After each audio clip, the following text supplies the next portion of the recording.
Hello, and welcome to the Monster Painter. This week, we're going to be taking a look at the dreadful undead of Frostgrave. So what better place to start our grim journey than with everybody's favorite low-level encounter, the skeleton. Many of the skeletons roaming Oldfelstad are the remains of the city's ancient, magically animated workforce, gone all haywire after a millennium of being trapped in the ice. Others have been brought to unlife as the result of the wild magic that destroyed the city. And while Frostgrave seems to team with them, they aren't a particularly dangerous encounter. Nothing a thug can't handle, probably. As for outfitting them, well, the game world is awash with skeletons, providing a myriad of choices, old and new. I'm using some HeroQuest skellies, an old Raw Partha, and a variety of vintage Games Workshop skeletons. A little more dangerous are the armoured skeletons. These are largely the remnants of Oldfelstad's security infrastructure and would have been a common sight in the ancient city, guarding entrances and acting as simple escorts, etc. I use a variety in my games, including some old plastic from the game Dragon Strike, a couple from Fantasy Flight's Descent 2nd Edition, some old GW classics. I am particularly fond of these North Star military models. My niece got me one year for Christmas.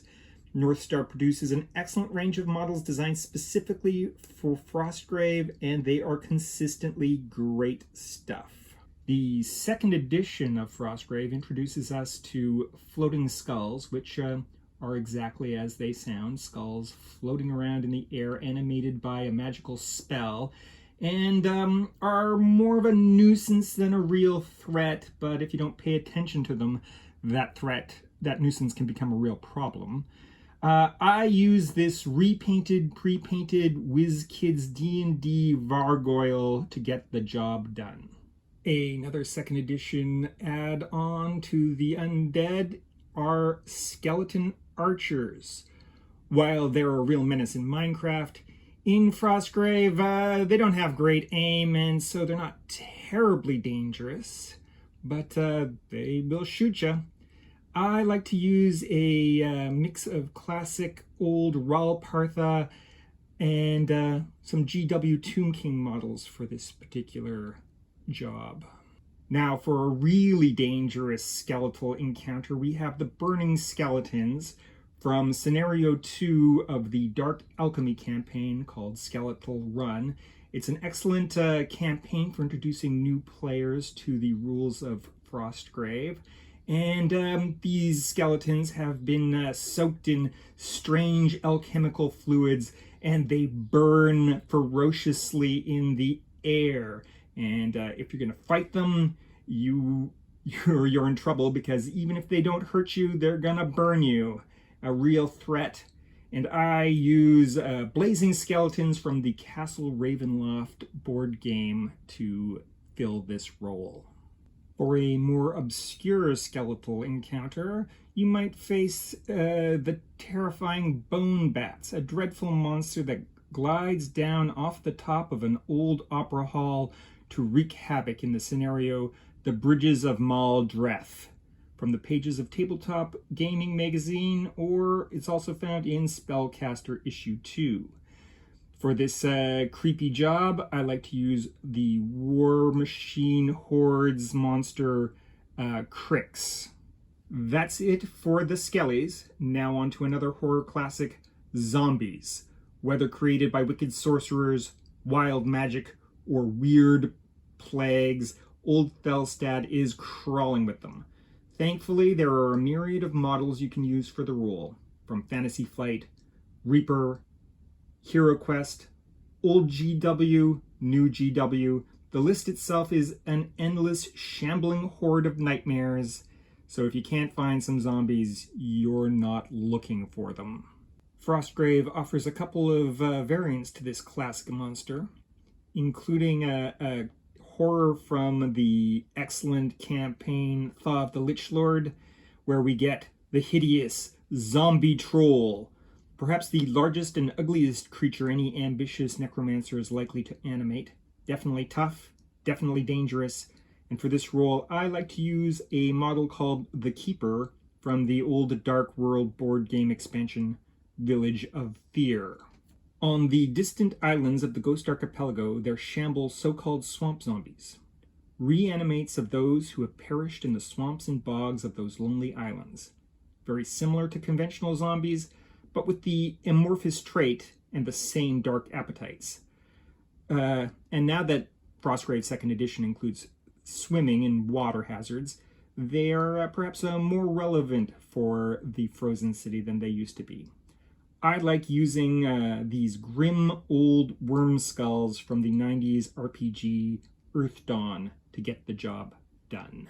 Next up are the eternally hungry ghouls, a dreadful form of undead created when ill-prepared adventurers are driven to desperate hunger in the frozen wastelands of Frostgrave and consume the flesh of the living dead. Ick. What a way to end up. I'm currently using some vintage 90s GW ghouls for the job, but there are many more gruesome options out there if you're looking. Onward into the darkness, we find the broad category of Wraiths, terrifying immaterial ghosts who drain away your life, dealing double damage. They can move through terrain in their ethereal states and are unharmed by magical weapons, making them a particularly dangerous and threatening monster. The miniature options out there are many. I prefer translucent models like these Reaper minis, or this pair of D&D miniatures, one from Castle Ravenloft, the other from the Legend of Dritz board games. But opaque miniatures work well, like this old Reaper or this War Machine mini. They get the job done.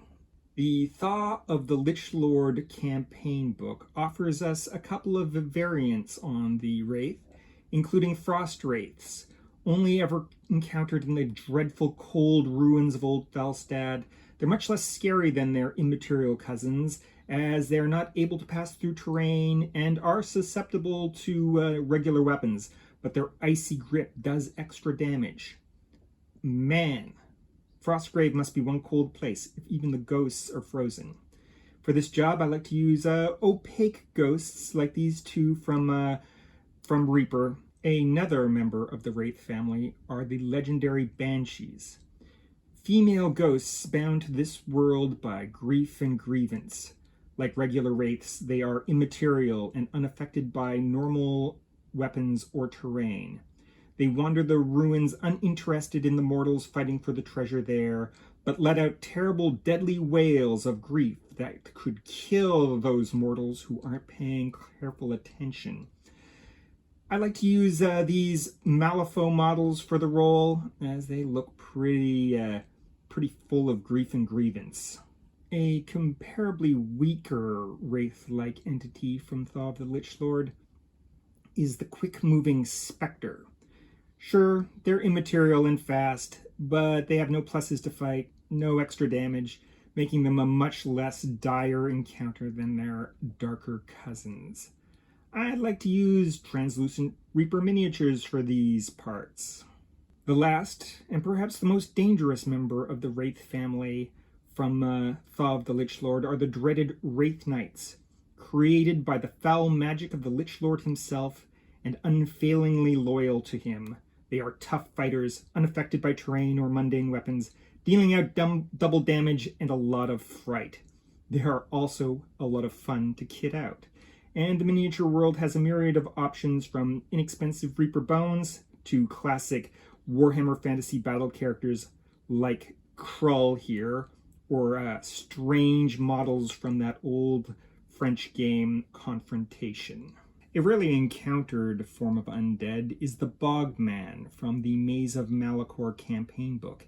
It is a hideous, soft sack of rotting flesh and muck, a particularly disgusting form of undead that ruptures when slain, releasing a cloud of vile and deadly gas. How utterly unpleasant. I am using a couple of Descent 2nd Edition Broodwalkers from the expansion Mists of Bile Hall for this disgusting, gruesome job. Yuck. The foreboding and distant islands of the Ghost Archipelago offer us up some other interesting and unusual undead, and it would only take a pinch of imagination to put them in the setting of Oldfelstad. These include the whirling Dustdevils, an ephemeral creature in the form of a whirlwind, and more of a spell effect than an actual monster encounter. They're conjured up by a group of spellcasters known as Wardens. I like to use a bit of cotton batting for these creatures, temporary miniature for a temporary monster. Island shades are not a cool spot on the beach, but rather immaterial spectral animals, wraith-like and unaffected by terrain or mundane weapons. What motivates them is unknown, but what is known is that I like to use these D&D wolf skeletons to fill the job. Spirit warriors are dangerous ghosts tied to a specific locale. They can move through terrain, but are affected by regular weapons, and while they can be temporarily defeated, they inevitably return to haunt their little patch. Described as being humanoid with animal-like features, I use this Reaper Wendigo for the job, and the Reaper Wendigo is something easily transported into the northern woods of Frostgrave. The Ghost Archipelago expansion campaign book, The Cities of Bronze, offers us a new undead in the form of a Drichean Revenant, a semi-ethereal horror which grows in power as it harms the living, is able to move through terrain, but is only partially affected by mundane weapons. It's no wonder the locals are terrified of them. Thankfully, they're only ever encountered in the underground. And for this job, I like to use Middle-earth strategy battle games Nazgul for the job. A particularly weird entity from the Cities of Bronze expansion is the Will-o-the-Wisp, an unknowable ghost, both immaterial and uninterested in the material world. Those unlucky enough to catch a glimpse of this horror are drawn towards it, regardless of the dangers in their path. For this weirdo, I like to use an equally weird GW Warhammer 40k Tyrannid Mine to get the eerie job done. A personal favorite form of undead is from the Ghost Archipelago expansion Gods of Fire. Known as a Petrified Man, it is created when a specially prepared corpse is interned deep within damp caverns, and over the centuries the body becomes ossified and as hard as stone. Reanimated by forbidden magic, they are slow, tough, implacable foes whose stony hide has ruined many fine weapons. For the job, I like to use this miniature from the Magic the Gathering Arena of the Planeswalker board game, a creature known as a Blighted Reaver. Returning to the old city of Felstad, what fantasy game would be complete without vampires? Before the catastrophe that froze the ancient city, vampires were a constant problem and endemic to that magical realm. In the millennium since the disaster, these undying bloodsuckers have gone mad with hunger and are little more than dangerous wretches, the way God intended, sparkling in the sunshine my ass. And I use a couple of Reaper miniatures for this job. Much more dangerous than those ancient vampires are recently arrived wizards poisoned by this dark condition. From the Frostgrave Folio, we have such a villain known as Lourrent, a vampiric chronomancer residing in an obsidian structure known as the Pyramid of Decay. He is guarded by dying constructs, a horrible amalgam of undead and artificial construct. Lourrent is definitely all boss monster, and for this quasi-Egyptian role, I cast an old Necron Lord from Games Workshop. And his dying constructs are a bunch of mummies from HeroQuest and Rune Reaper and a bunch of other sources. And they do the job, because mummies are kind of a half construct, half undead, don't you think? Another boss monster vampire is Xantes, a minor vampire bent on experimenting with dark blood magic.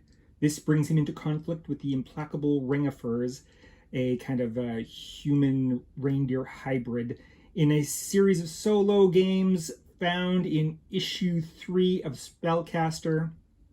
For this job, I use a classic Warhammer Fantasy Battles vampire, and he is very suited to the task. Now, for boss monster undead, there's nothing like Maze of Malcor. Malcor, a particularly evil university dean, has conjured up no less than 4 department heads, all experts in lost schools of magic, each unique and dangerous, and they're known as wizard shades. I am going to be using the official North Star releases for this purpose, having finished Alethea Lemides, the Spiritualist, and Truvith Regnald, the Astromancer. They're done. And Florissa Undine, the Sonancer, and Kalish Kareen, the Distortionist. Well, they're still on the painting table. Malcor himself is always accompanied by his advisory council, a trio of yes-men that he's reanimated into as dreadful wraiths. Malcor himself is a powerful wraith, immaterial and bristling with spells and wands and malice, and is one of the most dangerous figures in all of Frostgrave. He is played by this old GW model Heinrich Kelmer in the role of shall we say, a lifetime, and he's accompanied by some old Warhammer Fantasy Battle Wraiths as the advisory council. Now, at this point, you're wondering, all this is great, but how do I get some undead into my warband, beyond summoning up gruesome zombies? Well, the Thaw of the Lichlord offers you up such an opportunity. If you can get your hands on the Grimoire of the Revenant, you can convert your dead soldiers, an inevitable consequence of treasure hunting in the frozen city, into undying servants with the same stat line. They're called Revenants, and a Revenant is illustrated by this old Heartbreaker barbarian I have here. One such Revenant is the so-called Ghoul King, a dangerous minor power in Oldfelstad who had somehow escaped his necromantic master only to enter the service of the dreaded Lichlord. I like using a GW Wraithlord for this job. Perhaps the rarest of all undead to wander Oldfelstad are the Arachno Assassins. Strange 6-armed skeletons that come in 6 different varieties. Fragile but deadly, their stats can be found on Joseph McClue's blog, The Renaissance Troll, which is full of all sorts of great stuff on the various games he's designed. The models for these creatures are produced by Reaper, and so far I've only managed to secure the Arachno Assassin Sergeant and the Arachno Assassin Champion.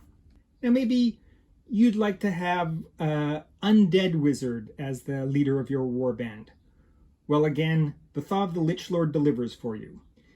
If you can find the Grimoire of Lichdom, and then the wizard in question can survive the dangerous transformation, they can become a Lich, gaining marginal advantage over their rivals, which frankly is not worth all the effort that is required, but it's a hell of a lot of fun and a ton of flavor.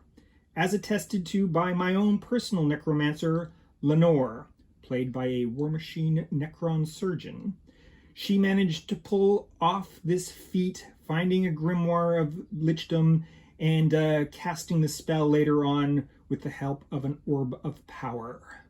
Finally, we come to the boss of boss monsters, the star of the show, the dreaded and mighty Lichlord, a powerful wizard from before the fall of Oldfelstad, who invented the process of lichdom and is bent on controlling the city, the frozen city, and perhaps the world.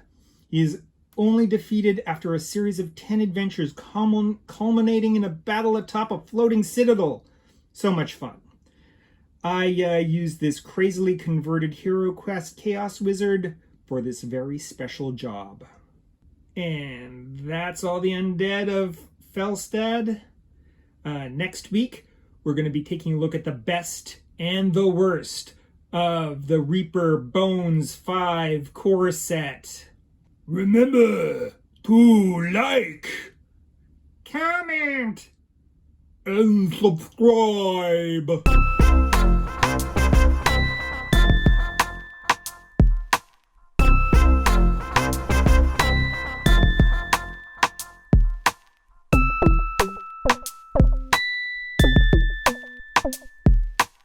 You are watching Les the Monster Painter.